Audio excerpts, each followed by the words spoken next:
Voici Pierre, éleveur de vaches laitières dans le Gap-en-Sée. Aujourd'hui, il organise un entretien d'embauche afin de trouver un berger.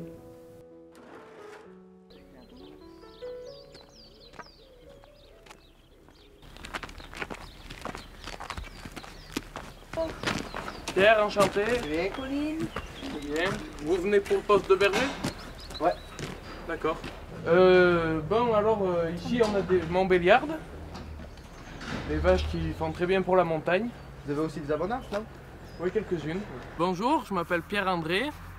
Ma passion, moi, c'est les brebis.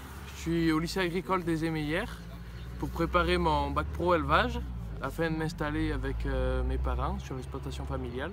Les éleveurs, pour la majorité encore dans notre territoire haut-alpin, ce sont essentiellement des descendants d'éleveurs. Il y a un attachement, on va dire, aux habitudes, à la tradition, à ce que faisaient les parents, à ce que voilà. Et on va dire, on ne remet pas tout à plat quand on redémarre une activité en tant que jeune. Vous avez déjà travaillé dans ce milieu? Ah bah oui, on a déjà travaillé 6 ans. Comment vous avez appris le métier? Oh ben, on est né dedans, nous. Hein. Ah bah oui. Depuis petit, on est là. Hein. J'ai dans la tête un vieux sapin, une crèche en dessous, un Saint-Joseph avec une Vous êtes allé à l'école? Mais il n'y a pas besoin d'aller à l'école pour savoir si la vache elle va ou elle va pas. Mais ça veut dire quoi, ça? Pas de diplôme? Et puis, c'est quoi toutes ces questions là? C'est moi l'employeur, je pose encore les questions que je veux. Et puis déjà, vous avez vu comme vous êtes sapé là? Vous arrivez de je sais pas où? Vous êtes venu en stop ou quoi? Ça met un niveau de hiérarchie, forcément, il y en a un qui paie, il y en a un qui commande et puis l'autre qui fait le travail. Sauf que celui qui fait le travail est un technicien de l'alpage, alors que la plupart du temps, le berger n'en est pas un. Je suis agriculteur, je me suis installé en 2013 avec des brebis en production donc au vin et viande. Donc en tant qu'employeur, ben, je m'imagine recevoir des gens pour sélectionner quelqu'un pour la garde de l'estive. On va être seul dans la montagne, pas besoin. Pour un entretien d'embauche, c'est un peu limite. Bon, allez, c'est bon, on en reste là. Je vous rappellerai. Ouais. Au revoir. Allez, au revoir. On cherchera ailleurs. Bah oui. Hein.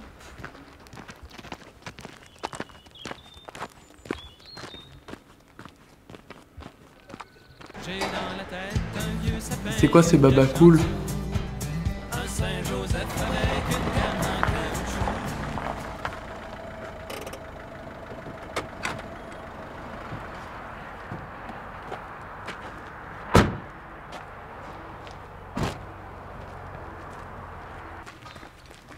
Eh, bonjour. Bonjour. Pierre, enchanté. Très bien. Au niveau diplôme, expérience, vous pouvez me parler de vous? Alors moi j'ai un bac pro élevage et un master en zootechnie. Moi j'ai aussi un bac pro en élevage et après j'ai fait un BTS-PA de 2 ans. On sort tout juste de l'école. Ah, d'accord, bah, c'est bien.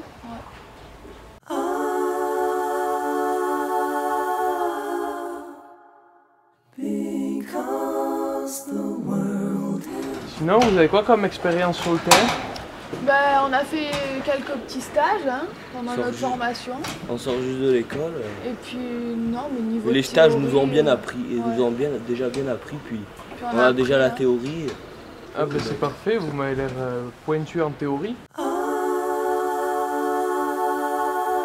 Vous présentez bien en plus. Par contre, au niveau sanitaire, tout ça là-haut, il y a des douches, des toilettes. Des douches, il y a un ruisseau. Oui. Et les toilettes, derrière la cabane, c'est propre. Ben, on va réfléchir et puis on se rappelle. Bon, ben ça marche, et ben je vous rappelle vite alors. Ça marche. Au revoir, à bientôt.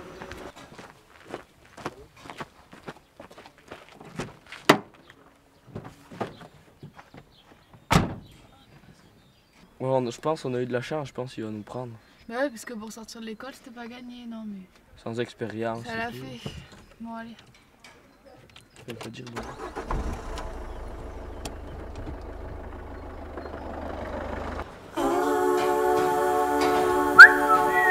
Ah ouais, pas mal.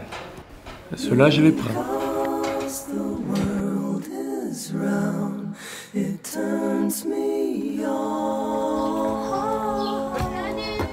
Tu vas bien? Ça va et toi? Ça va. Ça va. Alors écoute, t'as fait ces bergers cette année? Ben écoute, nickel, hein, ce que tu m'as envoyé, ça a bien fait, et toi? Ah ben moi c'était une catastrophe. Ah ouais? Ah bon. Il savait même pas que la vache a la tête devant la queue derrière. Il m'a mis ta gogo. Il y en a 20 qui sont restés là-haut. Moi ça s'est passé nickel. Bon, ça va, écoute, content. Bon allez, à Au plus. revoir. Ciao. Soit le travail leur correspond peut-être pas trop, soit ils ont un peu peur de la montagne. Soit, voilà, c'est pas évident de trouver la personne idéale et la montagne qui correspond à la personne. Après, aujourd'hui, les bergers savent, encore une fois par rapport à ce que j'ai dit, c'est-à-dire aux études, à leur métier qu'ils ont eu avant, ils connaissent très bien, on va dire, ce qu'est un salarié, les obligations, mais aussi les avantages, les droits d'un salarié, alors que beaucoup d'employeurs, d'éleveurs-employeurs, ne le connaissent pas ou le connaissent mal. Alors pour moi, le berger idéal, c'est un berger qui sait gérer une montagne et s'occuper des brebis en cas de soins. C'est un berger passionné, qui aime les brebis et qui est fier de son métier.